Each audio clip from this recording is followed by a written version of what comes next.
Hello, everyone. We are live here for the IB Black Girl Pitch event. We will give you a few seconds to get to where you need to be so you can watch us. Whoa, look at my screen. That's weird. We got two people joining us.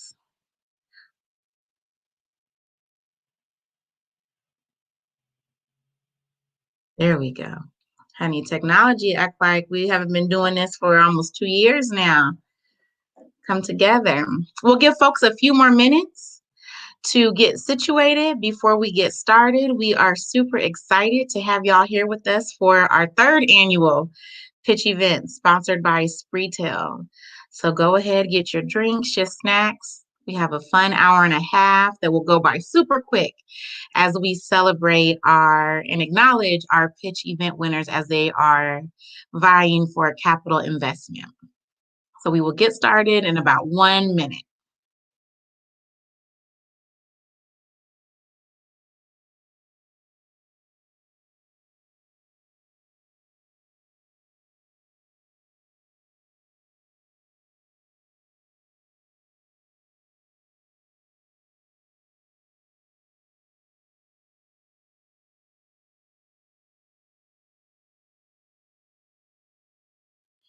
All right, I see folks are joining us, so we are going to get started.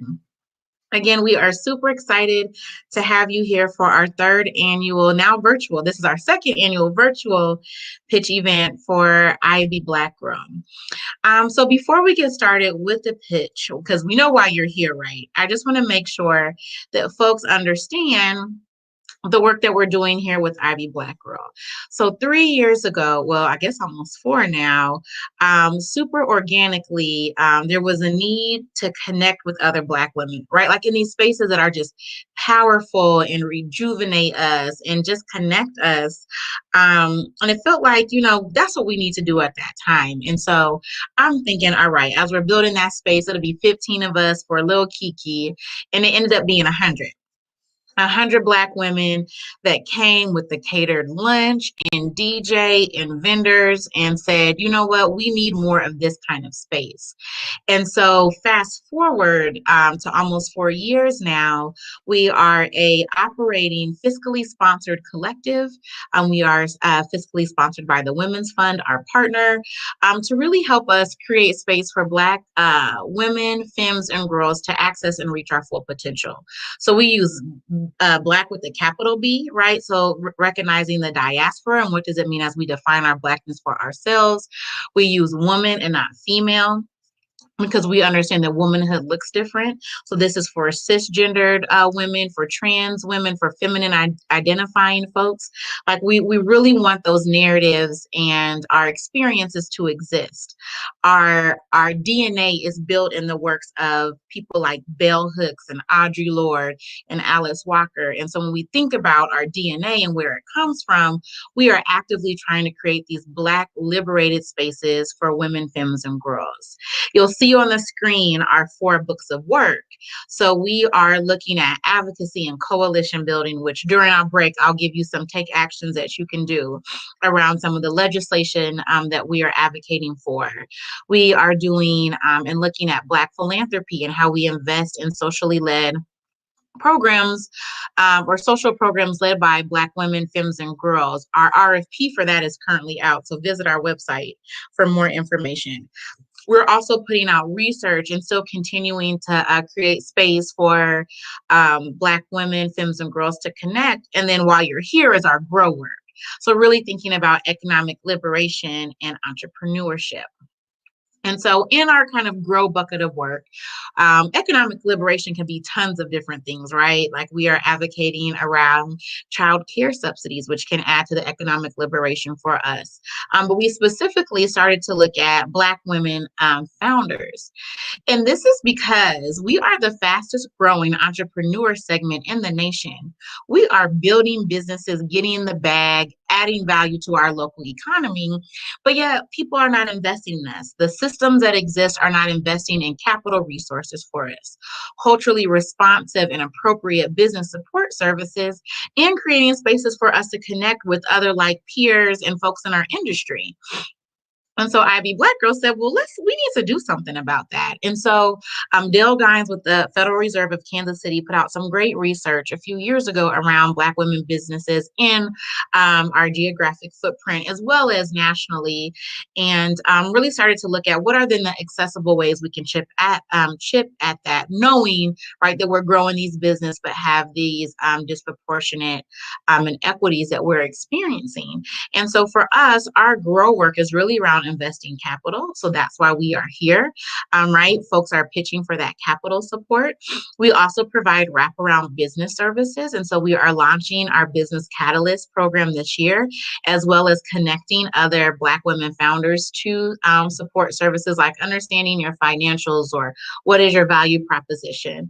And then also just creating spaces for us to connect. So with COVID, that has kind of taken a pause, but we're reimagining what would that look like in a virtual world or once things have settled, right? Like we're navigating so much, we don't want to add in other things as folks are trying to just survive and figure out next steps.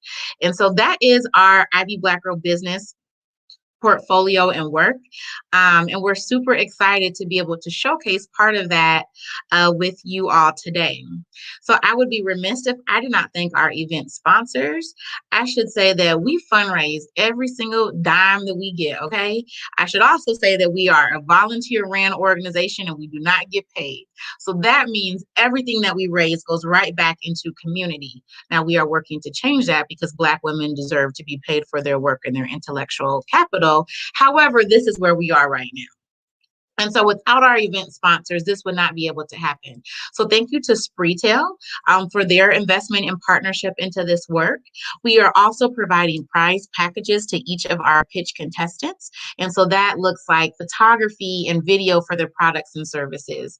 That is a web audit to better understand how you can have a stronger web presence now, especially as folks are really doubling down on what does it mean to be virtual, as well as some group industry business coaching, again, to understand your value proposition, who are other competitors in your field, to just continue to refine your business, scale and grow in the way in which our women founders want to. And then lastly, the Women's Fund, right? We cannot do this work without them as our fiscal sponsor. So thank you to all of our partners and folks that made this happen today. All right, so let's get into it. I want to introduce y'all to all the folks. So I'm going to stop sharing my screen for a moment so we can bring all of these faces in to the screen. And so I first want to introduce our host for the day. So I'm going to be in the background. I'm going to be doing the tech and kind of just making sure things move along. But y'all have two dynamic hosts that will be leading you all through the pitch event. So first is Nikki Brown. Nikki works in the equity and inclusion space at Bank of the West and is also on our advisory committee. We then have Melinda, who is joining us as another host, and she works in the financial sector and is on the leadership team for IB Black Girl. Both are entrepreneurs and assist in our grow work. Hey, y'all. Hey, girl. Hey. We are super excited to have y'all as hosts. Yes. Nice to be here.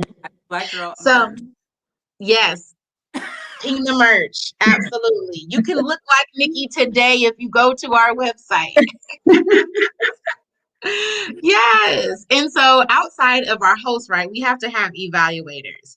And so I am going to hide Melinda and Nikki for just a moment, and I am going to introduce our evaluators for the day, okay? So you'll get to introduce and see them now, and then we'll bring them back as we get into the Q&A for the pitch. So first we have Shelly Henderson. Hey, Shelly. Hey. So Shelly Henderson works in the spaces of racial equity and education. She is a blackity black visionary. Everything that she does is for our community, for our children, for our education system. And she is also a PhD candidate, which I think is super dope. And so thank you for being here today. Oh my gosh, it's an honor to be asked.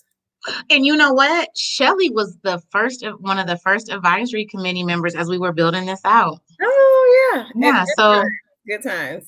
Yes, so all of her beautiful intellect has helped to create what you see today. So thank you, Shelly. Next we have Brianna Richards. Hey, Bri.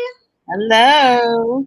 So Brianna is a special education educator within an OPS elementary school and is definitely head first into actively what our education system looks like and just making sure that, again, our children have the supports that they need in our public school system. So thank you for being here, Bree. Thank And you're you. also a voting member for IB Black Girl Gives, both of y'all.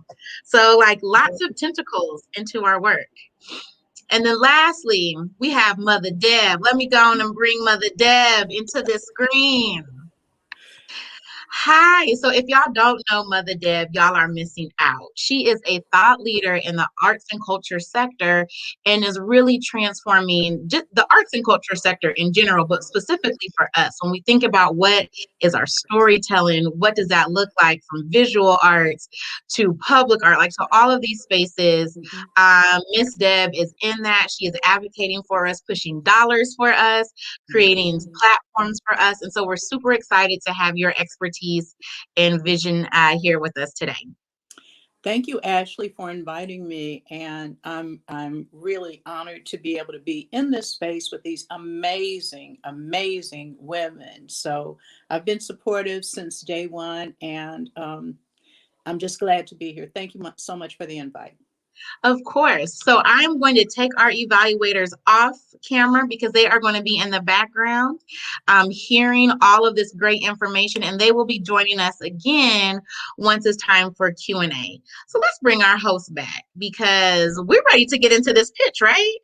We ready? Oh, absolutely. Let's make it happen. All right. Let me get my screens together because you know that's how I do. Perfect. Awesome. All right. So, Nikki, you want to introduce the first picture? Absolutely. So, First Class Academy, super excited to be able to introduce Tracy Jones. Her organization, First Class Academy, provides tutoring services to students in the North Omaha community, offering a flexible schedule and competitive costs. Her sessions offered can fill any gaps that may arise during busy work and school days, while also reinforcing the necessary skills that may be needed for each individual child. Please help me welcome the amazing Tracy Jones with First Class Academy. Hello, Miss Tracy. Hello, how are you? Great. The stage is yours. Let me know when you're ready for me to advance your slide. Okay, thank you. Sponsors, Ashley, contestants, and Facebook friends, thank you so much for this time. I'm honored to have the opportunity to share First Class Academy with you today. I want to introduce myself again. My name is Tracy Jones, and I am the proud founder of First Class Academy. I've worked in the education field for over 30 years. I bring to First Class Academy education, experience in early childhood, elementary education, social services, administration, and years of best practices in the home with pregnant women and teams mom with children newborn through high school.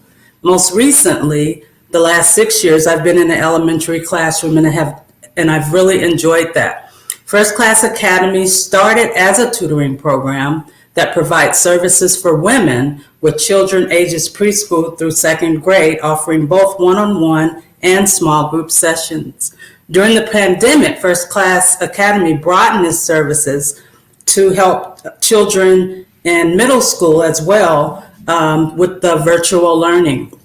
First Class Academy is now conveniently located in North Omaha in a home-like environment. I want to go ahead and share the milestones with you before I get into some of the other things that we do. As you can see, in May of 2019 is when First Class Academy's name was established. My son actually purchased the logo, picked the logo for me, purchased that, and that pretty much pushed me to go ahead and my business endeavor. In October 2019, First Class Academy was registered as a business. In November 2019, First Class Academy began its mobile services because I didn't have a location at that time. In January 2020, I inherited my childhood home, which was a blessing, and that's where I now provide services for First Class Academy. In August 2020 is when I started serving children at the current location. Since I've been serving children, I've gotten more and more and more children. My goal to become a preschool, I continue to work on that. And as of November 2020, I secured a building for First Class Academy Preschool. Next slide, please.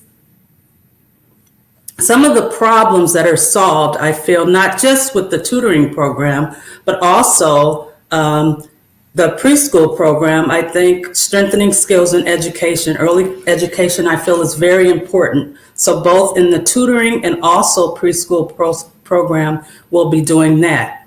Kindergarten preparedness. In the preschool, I want to prepare children for the classroom.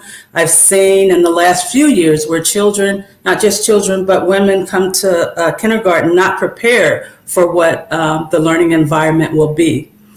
Improve study habits, not only for the young children, but children older that I've been serving. Improving grades, and also challenging students who are doing well in the classroom. A couple of First Class Academy's unique values are that I myself, as you heard, am an educator and have been an educator for several years. I feel that I can bring to the community a wealth of knowledge, being able to connect children in the classroom and families with resources needed in the community and in education. Next slide, please. One of the questions that I saw when I was looking up what it is I needed to present was it asked about competitors. One of the things that I do not want to do in the North Omaha community is compete with other daycare centers that are out there. My goal is to work with them, come together and work with the daycare centers and provide some of the things that we don't have in our community or that is not accessible as far as larger programs that are NACE accredited, that have staff who are educated and also getting lots of resources into their program. I want to connect or collaborate with other early educational programs to bring those things to our community. That's one of my goals. Next slide, please. The target community, again, I am located in the North Omaha area. I also provide preschool through second grade tutoring. Those are the grades that I target, but I'm not limited to that age group. Also children who are struggling in school, that's part of my targeted population. Also children who are excelling, we want them to continue to do that. So I also cater to those children. The population, how do I open pathways to the population served? The location is accessible to them. Also time, I see children after my full-time job. I'll see them as far as providing tutoring services. In the summertime, I change those hours and make the hours that accommodate them. I've provided transportation to families to go to the tutoring location if needed. That's not something that I advertise, but that's something that I've done. Also, a COVID safe environment and just helping women through difficulties as far as being able to help their children. I have a high school student who's had difficulty in math, and although I wasn't prepared to serve her, I got the necessary resources available to help her as well. How do I know that my program is successful? The confidence that's being built in our children, I see that. I just last week had one of my students come in and was so excited about a test that she had passed. Math is the area that she struggled in, and she had a test. the previous week and came back really excited. Students who are wanting to learn, they come to the academy wanting to learn. They're excited and wanting to know, Ms. Jones, what are we doing? What are we going to do next? This past week, another example, I was talking to a parent about next week being spring break, so we won't have any sessions. And the student said to me, Ms. Jones, we can't do that. We can't skip sessions. So just seeing that and knowing that students are willing to learn.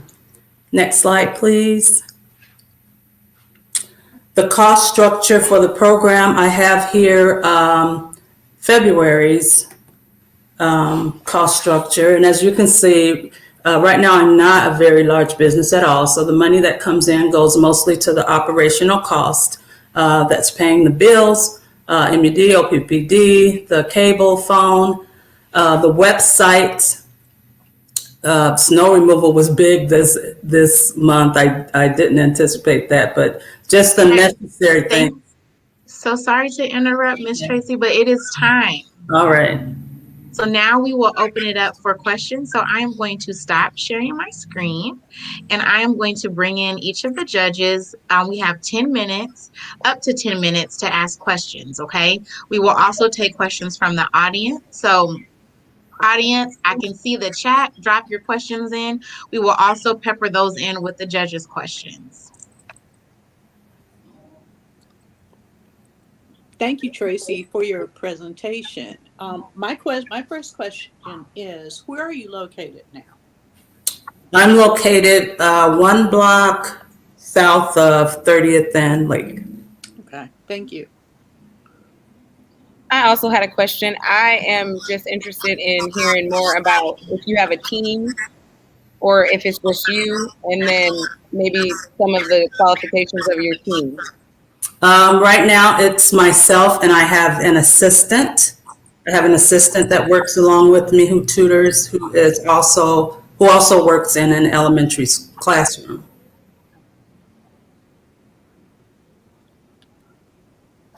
In this work, trust is really important when people are thinking about where to place their baby. I hear an echo. Can you all hear me? There is an echo. There's a little echo. If you're not talking, just place your microphone on mute just in case there's some feedback since we're all coming in from different places. Tracy, you can leave yours unmuted. Okay. Okay, I'll try again. We were talking about education. Trust is really important. And so in general, why should people entrust their children with you? Just because of the experience that I have, not only in elementary education, but early childhood education. On my website, I have some children and parents who've worked with me in the past who shared their experience with me. So referrals and just the education, the experience, and background. Can you tell us one more time again what that looks like for you, your experience and your background? I know you said it in the beginning of your pitch, but could you just repeat it for us? I've had over 30 years of experience in education. I started off in early childhood education, working in child care centers and classrooms. I did that for about 10 years. Then I worked in early Head Start program as a family consultant who went into homes and worked with pregnant women and women with children up to 3 years old. Then I supervised for that program, so training those parents. And then I went on and got my master's in elementary education. I've been in the classroom for 10 years. While doing that, I received my master's also in administration, educational administration.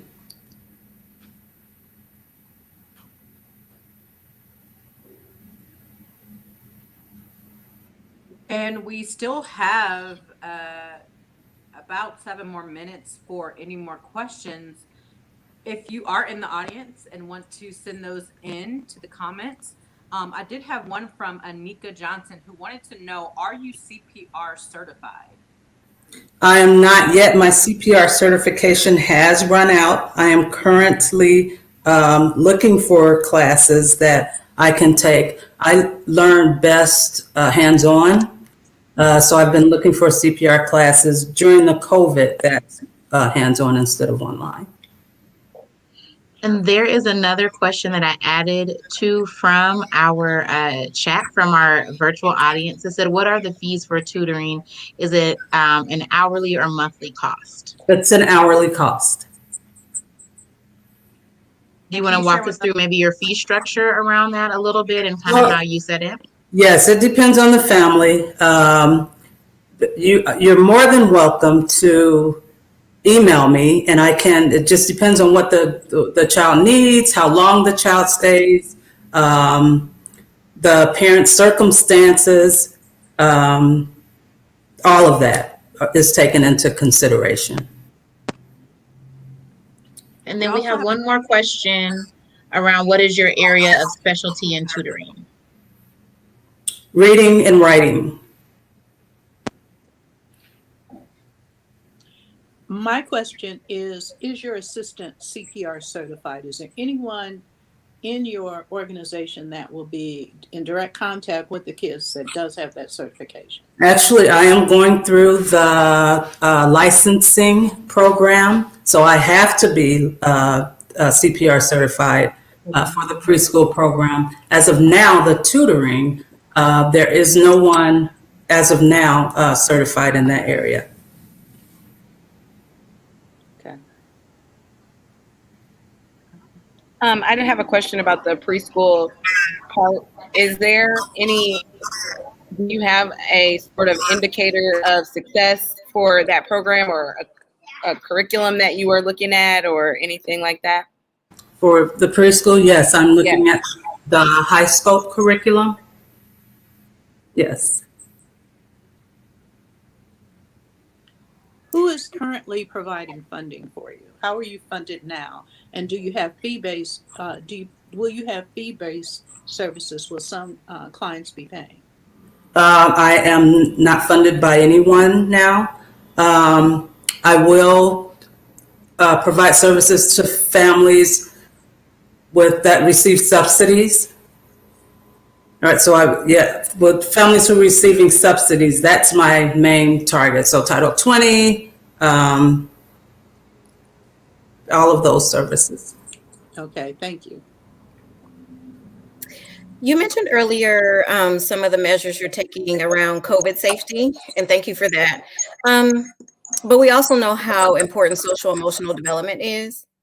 Can you tell me today how you've thought about trauma response with students, families, and your team and yourself?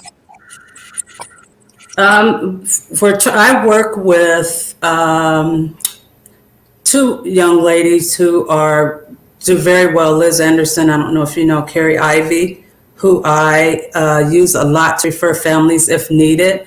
Also, where I work during the day, our counselor is very good as far as connecting families with resources needed. She's helped me a lot of times with families or children who I feel need extra care, or who's going through some strenuous circumstances. So I do have resources out there for trauma support. We have about 2 minutes left, so if any judges have additional questions, now will be the time to ask, or if there are any more questions in the comments, now will be the time to put those up.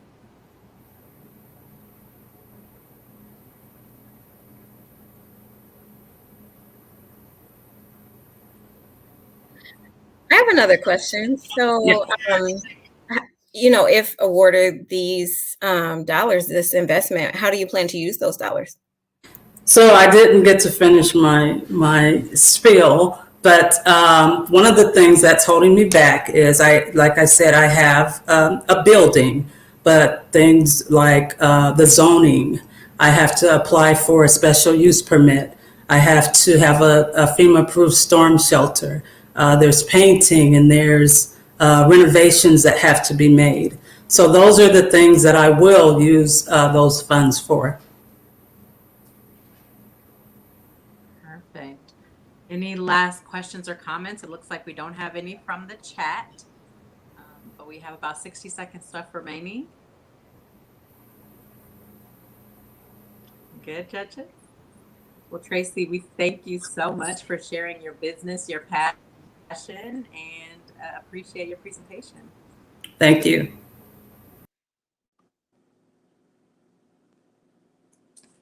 Awesome. Great. So I think it's time now to move on to our next pitch contestant. Thank you so much, by the way, Tracy, for your presentation. But now we are going to move on to our second pitcher. And Meraki Montessori is a Black-owned toy company birthed here in Omaha, Nebraska. Inspired by the Montessori philosophy, they seek to create toys that promote diversity, inclusion, and representation. Ty, welcome, and go ahead and come to the stage. Awesome. In light of it being Women's History Month, I want to share a story with you all today. Raised in a family that valued education, she set her sights high academically. Defying the odds, she was one of the first women physicians in Italy. Her specialties were in pediatrics and psychiatry, which inspired her volunteerism in a children's psychiatric ward. It is there that through her observation of the children, she developed a passion to educate children with mental and physical disabilities. She is Dr. Maria Montessori. She developed the Montessori philosophy and paved the way for Montessori educators throughout the world. There are over 20,000 Montessori schools worldwide. 5,000 of those schools are in the United States. Dr. Montessori's philosophy is what inspired our company. Talk about girl power. Hello, everyone. My name is Ty Narrett, and I am the co-owner of Meraki Montessori. Next slide, please. So my husband, Dell, and I launched in the fall of 2020 with a simple mission. And that simple mission is to create a line of toys that are diverse, eco-friendly, and handcrafted that engage families and encourage and inspire exploration through the Montessori outlook. Now, when we first started, some of our friends and family were like, why Montessori? And what is it? The Montessori philosophy is simple. It seeks to develop the whole child with 5 core principles. 1, being respect for the child. 2, the absorbent mind. 3, sensitive periods. 4, a prepared environment. And 5, auto education. So in a nutshell, a child's mind is just like a sponge. It's absorbent. They are able to learn from the world around them. And the Montessori philosophy aids in that process by allowing children the independence to guide their own education. So by a virtual show of hands, how many of you are parents? I, myself, am a mother. And even to our fathers, how many of you watching are parents? Now, I just want us to stop for a second and think about our children. Think about their passions, their desire to learn. What is one thing when it comes to education that they cannot stop talking about? For our 19-month-old, it's nature. We're in and outdoors every day. So when your children's passion comes to mind, what is that one thing that drives them? Next slide, please. So in addition to knowing what the Montessori philosophy is, before launching, we did quite a bit of market research for current wooden toy companies. And there were 4 problem areas that we wanted to address. The first being the lack of diversity. We didn't see a variety of toys that appealed to different languages or ethnic groups. For example, we didn't see a lot of toys that were in the American Sign Language, native languages, Spanish languages, and we didn't see toys that represented multiple ethnic groups. From there, we noticed a lack of wooden toy makers creating toys that represent minorities. Now, how many of you know any Black-owned or minority-owned wooden toy companies? We didn't find many. We also noted that few companies emphasize the importance of non-toxic, eco-friendly toys. When we comprised our registry before we had our daughter in 2019, we put a lot of wooden toys on there. But what we found is that when she was able to play with those toys, we were getting emails from Amazon and some of the companies about the toys being recalled because of the toxins in the toys. Finally, Montessori-inspired wooden toys are not always an affordable option. Next slide, please. Identifying our pain points help define our target customer. 96.2% of our customers are women, with 85% of those women being millennials. We found that our average consumer is more apt to purchase toys that are good for the environment, non-toxic, and safe for their children. They also prefer social media as a means to connect with brands, more specifically Instagram.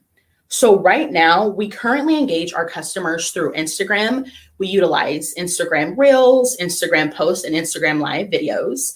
We also are on Facebook, Pinterest, YouTube, and our website. When users go to our website, they're able to sign up for a subscription, and that is where we send out monthly emails, so that can be blogs or more information about the toys and why we created them. But of all of those, Instagram is our most popular choice amongst our target audience. So identifying our pain points, researching our target customers has helped us create a viable solution. Next slide, please. This is our solution. Pictured in front of you and behind me here are some of our most popular items on our website. Every time you see a toy in our shop, just know it is made by hand with all non-toxic materials. We coat our toys with a homemade organic beeswax and olive oil seal. And you notice the brown shades. Those puzzles that you see pictured are part of our Melanin Mood collection, just one of many collections that promote diversity, representation, and inclusion. So my grandpa always said, write the vision and make it plain. It is our vision to be one of the premier choices for wooden toys in our community.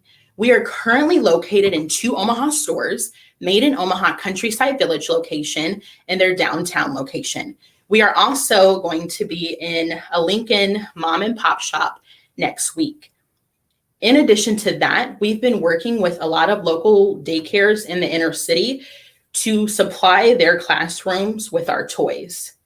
I just want to thank you for your time and for hearing more about our business, who we are, and what we do. Thank you. So I'm going to stop sharing our screen and bring back in our host and our judges.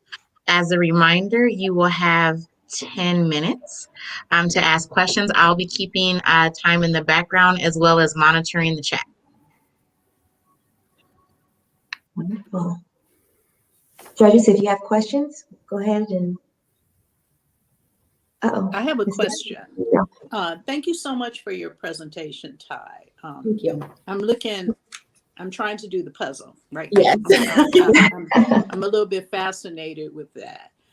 My first question is there any problem using the Montessori name?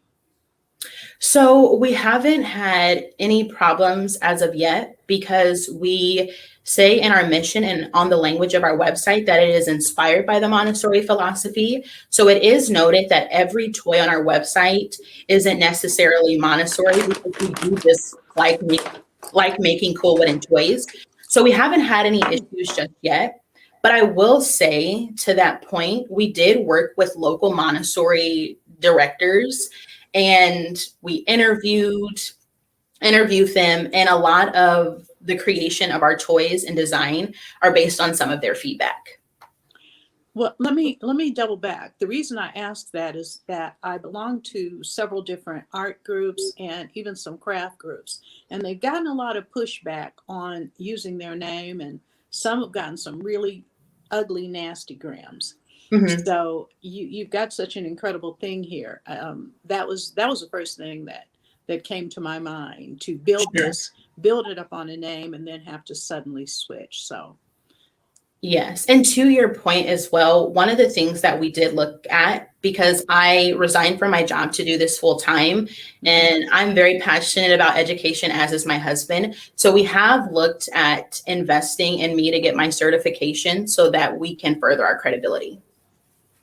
Thank So you. we have a question from the audience. How long on average does it take to make each toy?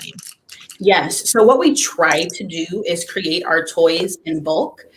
Some of our larger items, like our play gems and our pickler triangles, are more made to order because we don't have the space in our workshop. On average, it takes 1 to 2 days to produce toys. And after someone orders, we try to get toys out within 3 to 5 business days. Being that it's just my husband and myself on our team, sometimes order times are a bit delayed because we notice certain peak times of the year where we have a higher order volume. So we try to communicate that with our consumers.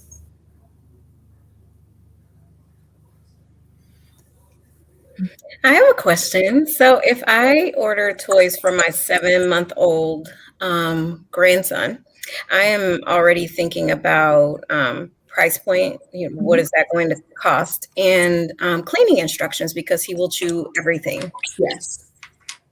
So right now, that's another thing that we want to be mindful of because a lot of our collections are geared toward minority population. So we want to make sure everything that we do is affordable, which is one of the reasons why we created Meraki. So our price points are as low as $7 up to $200. That $200 price range are more of things like our pickler triangle, and it doubles as a climbing tool for children that are in the toddler age realm. So for infants, our price points usually stay anywhere between $5 to $30.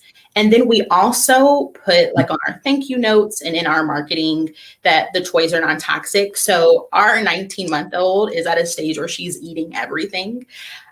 So like I said, all of our toys we use non-toxic acrylic paints, and then we coat them with a homemade organic beeswax and olive oil mixture so that it kind of gives it that nice shine. But if they put it in their mouth, it's not a bad thing. How far out has your company reached as far as like where are you getting orders from? Is it just still kind of localized or? Yes. So Instagram has literally been the driving force to give us a reach throughout the 50 states. We have orders from Hawaii. We've had orders from Texas, orders here in the Midwest. We've had orders from New York. And currently we are working with Donor's Choice. They are an organization who curates toys for children in inner cities. And nonprofits. And we just sent off a sample to them because they are looking to put our toys in classrooms in various cities. And so our reach now, thanks to social media, is quite far. We have another question from the audience. So what is your most popular toy and how much does it cost? Yes. So if you would have asked me that question last fall, our most popular toy was our pickler triangle. The pickler triangle itself markets at about $225, and that includes the ramp and the climber. But right now, to date, our most popular toy is our bowling pins. We cannot keep those on the shelves. Just today, we sold out of those. They're great for infants. It kind of helps with that fine motor. And then our second most popular toy is our wooden camera. People just like the look of it, but also that it fosters the child's imagination. I have a question. Are there any toys that you make that are visibly culturally specific? Yes. So one of the things that we've created are Lakota Tiles. We have worked with 2 educators on Native reservations in South Dakota, and we created a line of tiles in the Lakota language. There are several items that we have not yet put on site, just trying to manage the time of doing so. But here soon, within the next week, we will have Native items available on our site, Spanish items, and then more ASL items.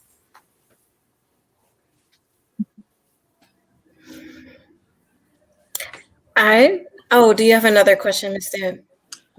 I'm processing. Okay.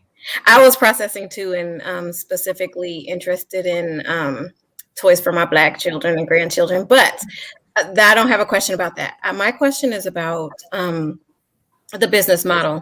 So it sounds like a mix of like B2C customers or B2B.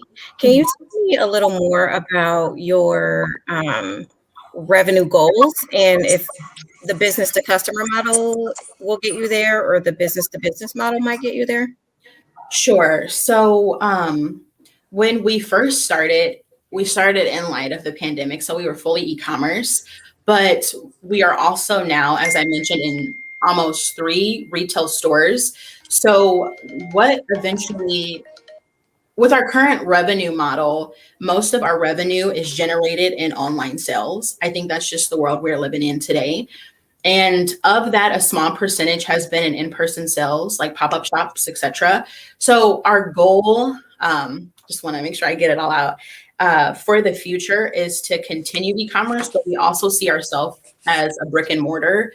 And why I say that is because a lot of our toys, we want parents to be able to, see, feel, touch. So the funds that we acquire today will allow us the machinery to output more items and to increase our revenue. Just last year in 2020, the 3 months that we were in business, we grossed over $5,500 in sales. And that was just on our e-commerce platform. So we think that we can triple that this year with, marketing efforts and then some of the funds that we acquired today. I hope that helps. So we do have a question online. We have about a minute left if you want to keep this, your answer brief. Okay. But are you partnered with any local child care facilities? Not as of yet, but we are working with one who I won't name just yet because it hasn't been official. And we are setting up a meeting after this pitch event to get some toys in her childcare facility. And then we are also going to work to get our items in a local church as well that kind of uses this same philosophy in their Sunday school. Thank you. We have about 30 seconds. So anything left from our judges? Or evaluators, I should say. Our evaluators. I want to piggyback real quick on apparently what Shelly and I were both processing. I'm looking specifically for toys for my grandchildren. And if I were to come up on your website, I want to make sure that I know, number one, I'm purchasing from a Black organization, but I also want those products to represent my children. Can you tell me what went into your decision briefly to go Lakota, Spanish, and then the last comment was Black children. And I want to be clear. I want to be clear about understanding how that worked. So before Ty can answer, unfortunately, we will have to let her sit with that feedback. Okay. And thought there is not enough time to answer, but thank you both for again centering why we're here, right? Black community of girls, femmes, and women. So thank you, Ty, for a great presentation. Thank you to our judges. And we are going to keep it rolling. So give me just a second to update my screens. Let's bring back Nikki Honey because she's serving today, y'all. Can y'all see me in the chat? I need y'all to gas up my girls, Nikki and Melinda, because they are serving skin, hair, face, smiles, brilliance. Like, I just need everyone to see that. Well, I appreciate it. Thank you so much. Gas me up. Don't stop. Saves me on therapy dollars. But speaking of therapy, that's probably the best entryway to our last. Indeed. Mm-hmm. Perfect. So let's talk about holistic healing, right? So the lack of cultural competency and mistrust, which really plagues our current mental health system, is real, especially for Black and Brown folks, right? So holistic healing offers meditation courses and classes that will help our people combat stress, anxiety, and depression. So please help me welcome Miss Delisha McGee with Holistic Healing.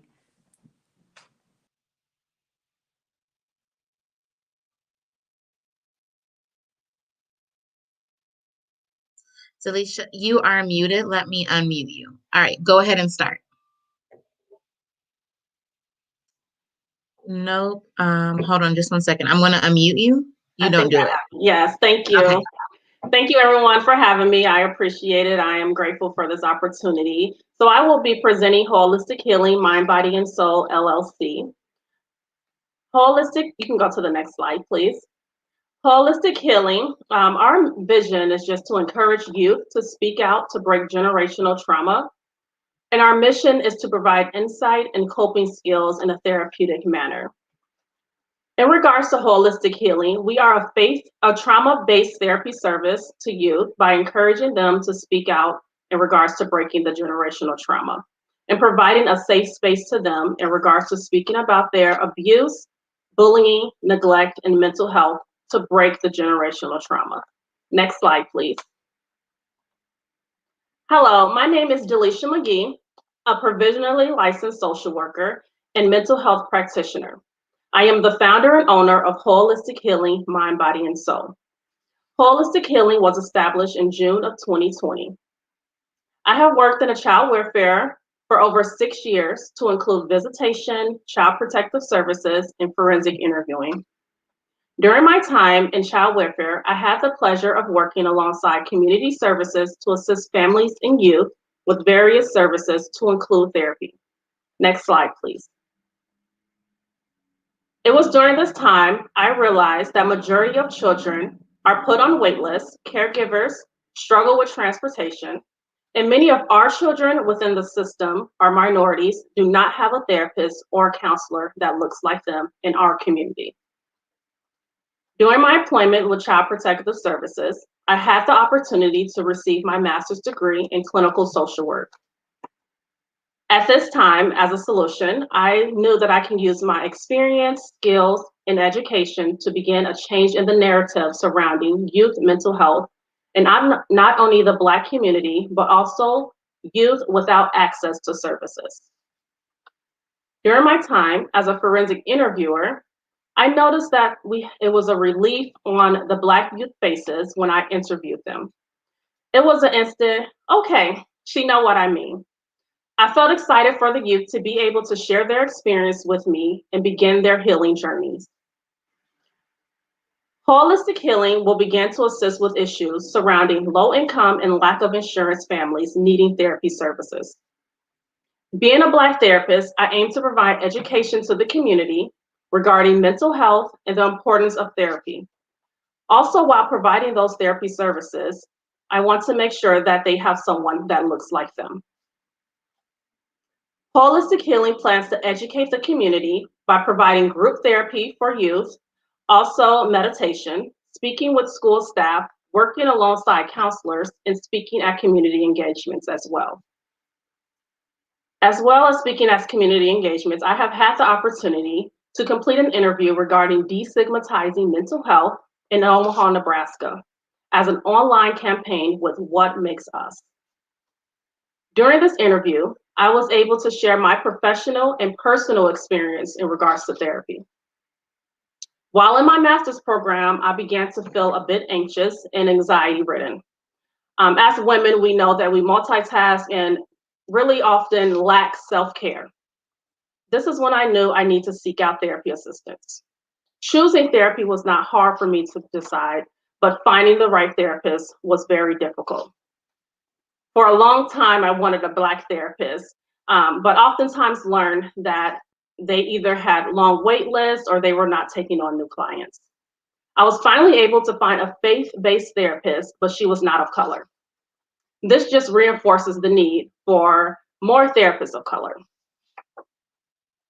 Holistic healing, unique value proposition is having the experience in working with families that experience trauma and an overall passion to help families break the generational trauma and also help guide them on their own success. Next slide, please. Holistic healing is aware that there are competitors in the field of mental health. These competitors include Heartland, Lutheran Family Services, and Charles Drew, just to name a few.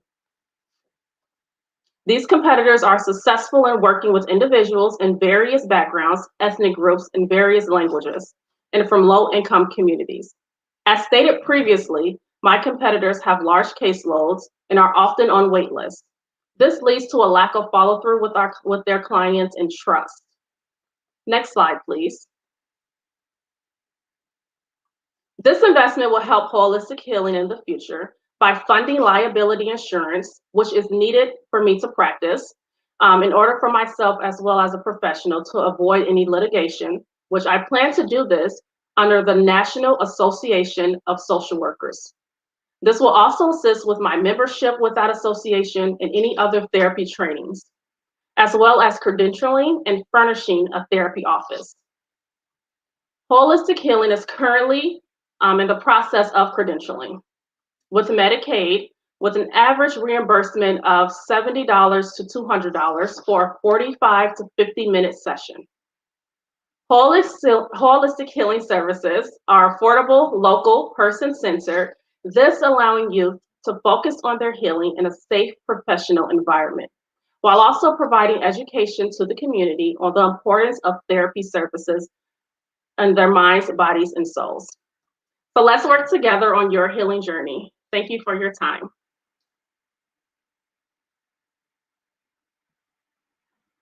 I can't hear you. Look, I forgot to unmute myself. I'm going to stop sharing my screen and I'm going to bring in our evaluators. Let's get them in and then bring in one of our hosts. We'll bring in both because we can just do that because I'm running all the tech and that's what I like to do. All right, so as a reminder, we have 10 minutes. I'm going to start the timer and I will double check the chat and bring those comments in. And make sure everyone's unmuted. Well, keep mute unless you're talking because there's a little feedback. I don't know. We'll see how it goes in this virtual society. We're doing all new things. All right, go ahead. Time starts now. This is Deb. Thank you so much for your presentation and the work you are currently doing. I have a question. You talked about your primary clientele, your target audience. Is your primary clientele, you talked about, serving different people. I want to know, I have two brief questions. Is your primary clientele Black, your target audience? And then also, is this a faith-based organization? Yes, that's a good question. My clientele is aiming to serve the Black community, but I am also open to serving other communities. In regards to youth that just do not have access to those services, I don't want to limit myself to only the Black community, but my goal is to reach the Black community and undo that stigma of learning that therapy is not needed or something in regards to not learning more about therapy and just needing that to help themselves with trauma. Well, the second question real quickly is, are you a faith-based organization? And if so, how does this play into the values of your organization? I'm not a faith-based organization, although I am a faith-based person myself. At this time, I feel like I need more education in that area before I am able to do that. Thank you.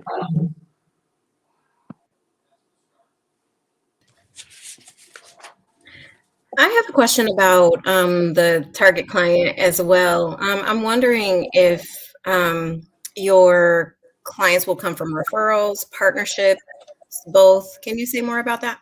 Yes, absolutely. My partnership would definitely, it comes from partnerships and also referrals. I plan to later partner with, I work, like I said, at Child Protective Services and speaking with some of those individuals in regards to Project Harmony, Connections Program, and just seeking out more referrals that way, as well as schools in North Omaha and speaking with counselors, just to get more referrals that way as well to help with children that experience trauma. There is a question that I think ties into this around the actual percentage of youth or children that are of color in your program. That's a good question. Currently, I am not currently seeing clients at this time. As I stated in my pitch, I have to wait on my credentialing to pass. So I am waiting on that to occur. I will be having my credentialing completed on the 11th of this month, and we'll begin to see clients thereafter. I just have a question about what will your go-to market strategy be for reaching out to the programs that you just mentioned before, or schools and that sort of thing. What's your plan for that? That's a good question. Yeah, so currently I am on social media platforms to include Facebook and Instagram, as well as I am working on building my website to allow for them to be able to access services that way, make appointments online as well. I will be using telehealth just for COVID restrictions as well. I know everyone is on the internet nowadays just to make that easier also. And because my target audience is youth, I think being online and having them see that is a good way for them to see therapy services are offered to their age bracket.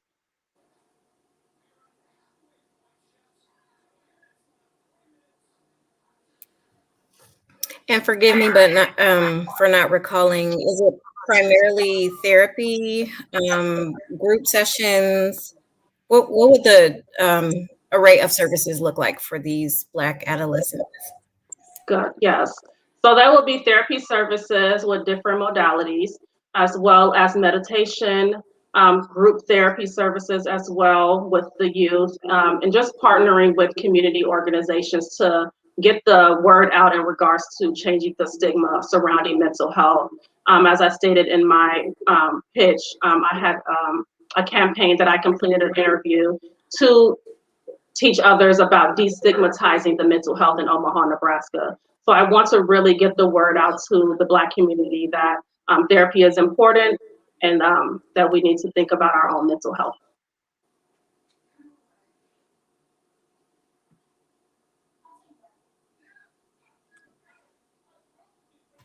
Awesome. And it looks like we have about 4 more minutes. Are there any more questions or comments from the judges, audience? If you do have something you'd like to add, please go to the chat comments and add those there. I can ask another comment. In terms of trauma, we often think of primary trauma, so the child experienced something directly, but are you also providing services for secondary trauma, vicarious trauma, COVID trauma, the trauma being Black right now? Yes, absolutely. Yeah, especially as it relates to COVID and these youth being at home, not being able to do the things that they know that they could do prior to COVID. So yes, absolutely working on that because that entails everything, especially as well as in regards to the Black community, seeing things on social media that has went on in 2020 and helped them to process those things as well. So yes, absolutely.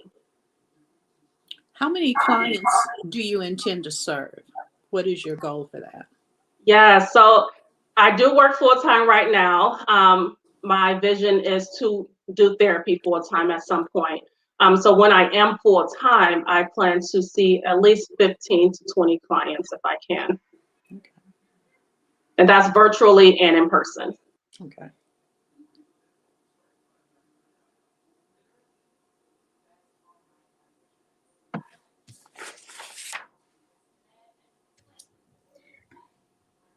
I clearly am excited about this subject matter, and so I have another question. I have adolescent daughters myself, and I know trust is a big thing.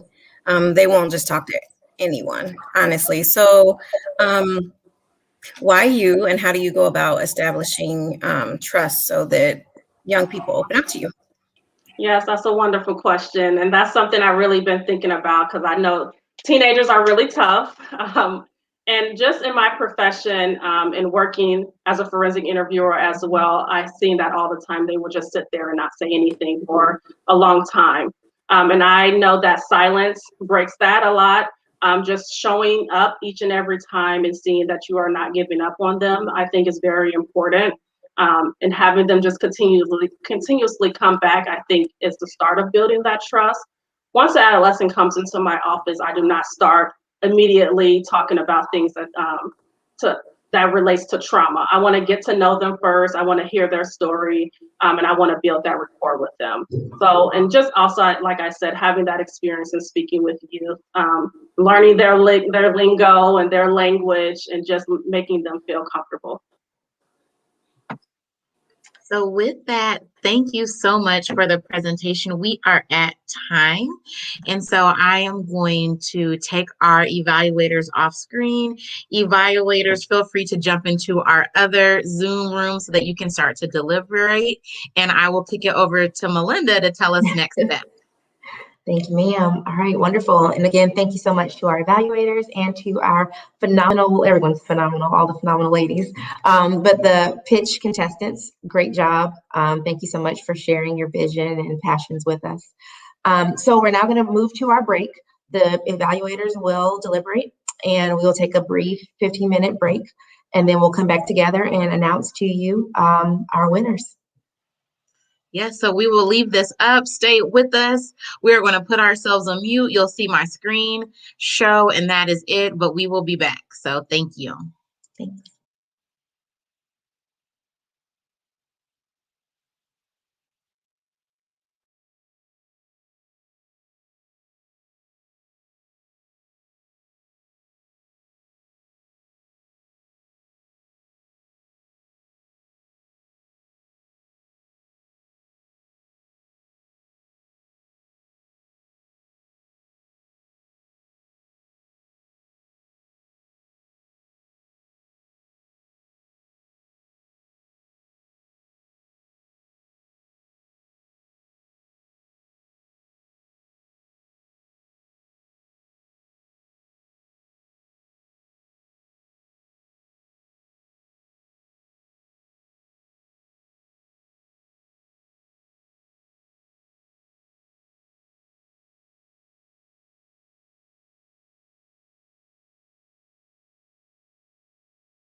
All right, y'all, we are coming back in just a second. Our judges are done deliberating. So Nikki will be joining us here in just a minute. And we will get started. So give us a few to get our tech together, and we are excited to make the announcement.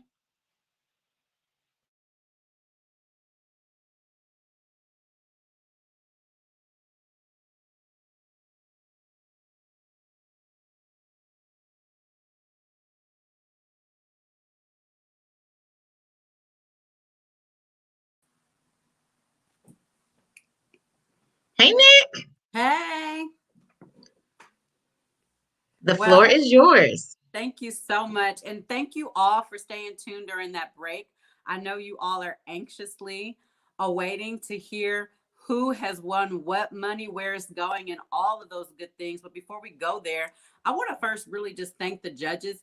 Let me throw away the word of judges, the evaluators, right, for evaluating these pictures in a way that really provided them with insight, wisdom, and really got them to think about their business structure. So thank you so very much, Miss Deb, Miss Shelly, and Miss Bree.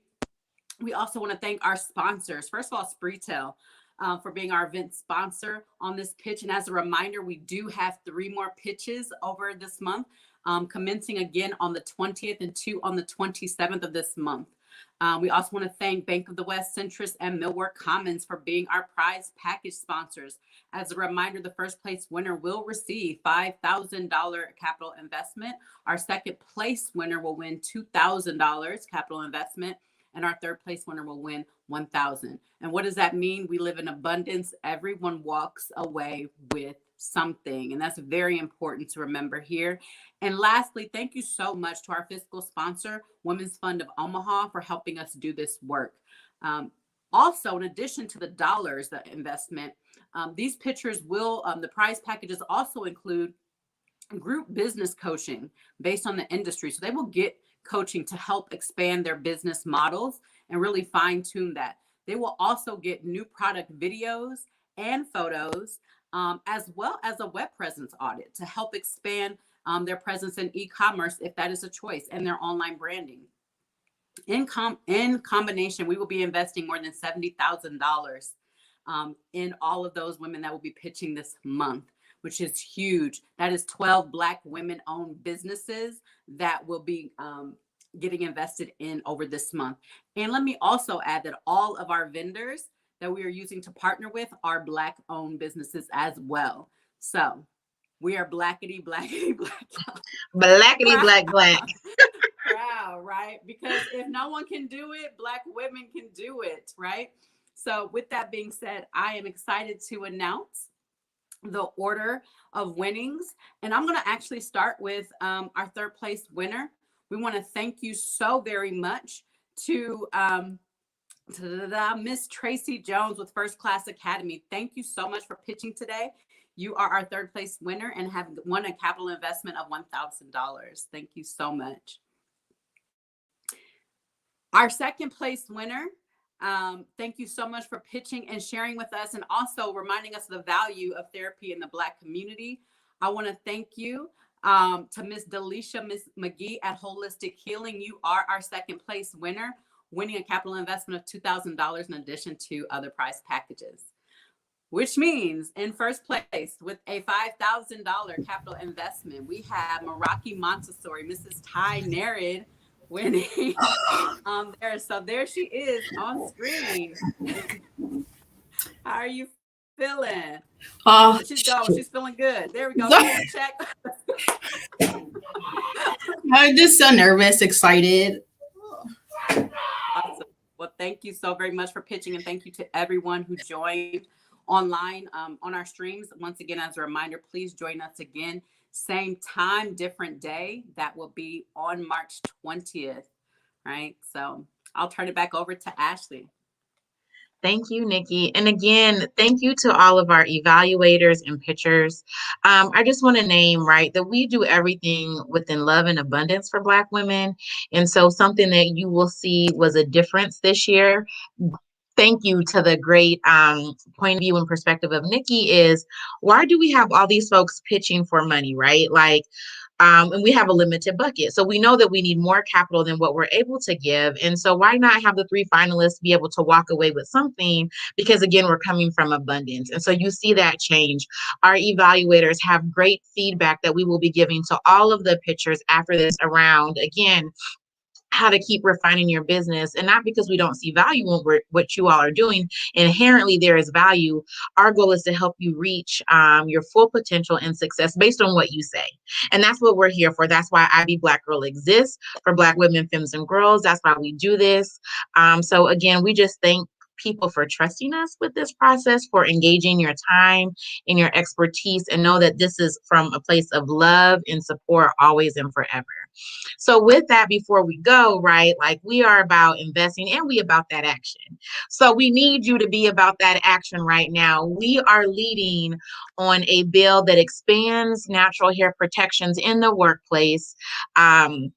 This centers Black women, femmes, and girls in this conversation, as again, there will be ripple effects for everyone. So if you visit our social media, if you visit our website, we have some specific call to actions around writing into the Business and Labor Committee members, around moving this bill from committee to general file so that it can keep moving through the process to get signed into law. We have information and advocacy around Black maternal health. So there are 2 bills currently in the legislature right now that again affect what getting pregnant, birthing, and postpartum looks like for Black women, femmes, and folks that are parenting, because we know not everyone that gives birth or gets pregnant identifies as a woman. And so again, we have all of these spaces where you can continue to advocate. So thank you for joining us today for the pitch event. But also just like stay involved with us, right? Like we got a lot going on. We're doing the work, like, and we need our collective. Like we represent you all and we can't do it without your voice and perspective. And lastly, just like stay up to date with us. Like visit our website, ibyblackgirl.com. Follow us on social media. We have a Facebook. We have a Twitter. Our Twitter is getting better because we have a comms person now. I was in charge of Twitter and that wasn't very good. And we have an Instagram. So we have like all the things for you to connect with us on, because that's just how we live in. So make sure you connect, make sure you stay engaged. And is that it, Nikki? Are we done? I feel like we're done until the 20th. We'll see until the 20th. So Nikki will be back with Melinda Beat Slade, bringing brilliance. And we have a new set of businesses, some new judges, or excuse me, evaluators. So we're going to have all the stuff. So we will see you then, 2 o'clock on the 20th. Bye. All right. Thank you. Thank you for joining us.